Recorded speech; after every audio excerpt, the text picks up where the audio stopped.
Hi, it's Brandon Splay here from thirstgym.com. Today we're talking about an exercise called the L-sit landmine overhead press with opposite reach. For this exercise, what you're going to need a landmine-based barbell and our apparatus to be able to put this in to be able to do this. This is going to be great for improving our shoulder mobility, but also ensuring we're not going to go directly overhead. We're going to reach a little bit more out in front. So it's really good for overall shoulder health as well. Then you're just going to need a little bit of space because we're actually going to sit down on the ground. So from here, we're going to get in our L-sit position, or also a long sit it can be called. And essentially we want our legs to be as straight as possible so we can sit nice and upright to our body would basically make an L. Okay, so I don't have the greatest hamstring mobility to be able to show you this, but I will do my absolute best that I can. But notice that I'm in that L-based position. I'm then going to take the barbell from the landmine here, hold it at the end. I'm going to start with my right hand. Left hand's going to stay reached out in front of me. As I go to press here, I'm then going to reach across my body to own this position. So I'm keeping my abdominals good and strong. I'm trying to stay nice and upright, reaching my arms in a reciprocating fashion. And then I would switch sides and do the other side, okay?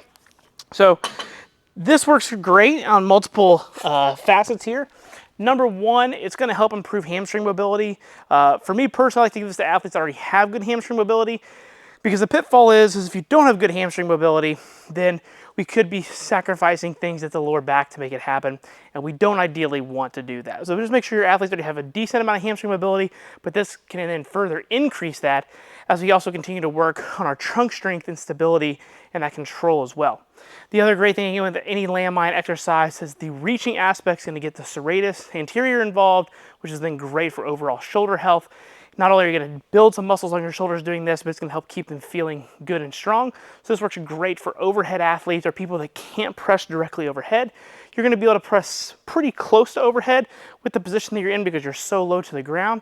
But at the same time, you're still going to make sure your shoulders are still nice and crisp. And at the same time, with that alternating reaching fashion, we're going to make sure the ribs are continuing to move as well. So this is just a good overall full body mobility exercise, on top of improving some strength as well. When it comes to programming, I usually recommend anywhere from 2 to 4 sets of 8 to 12 reps. That's kind of the sweet spot. You can go down to some sets of 6 if you really want to, but I think you'll find that getting into position and using the loads that you want can sometimes be a little bit challenging because of how low you are to the ground.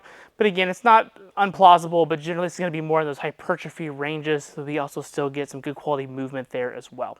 So give this exercise a try and let me know what you think about it. I really personally like this for many of my athletes that have the hamstring mobility that they need to be able to get in that position, and we see a lot of benefits from it from a full body perspective. Got any questions, just let me know in the comment section below. Thanks. Have a great day.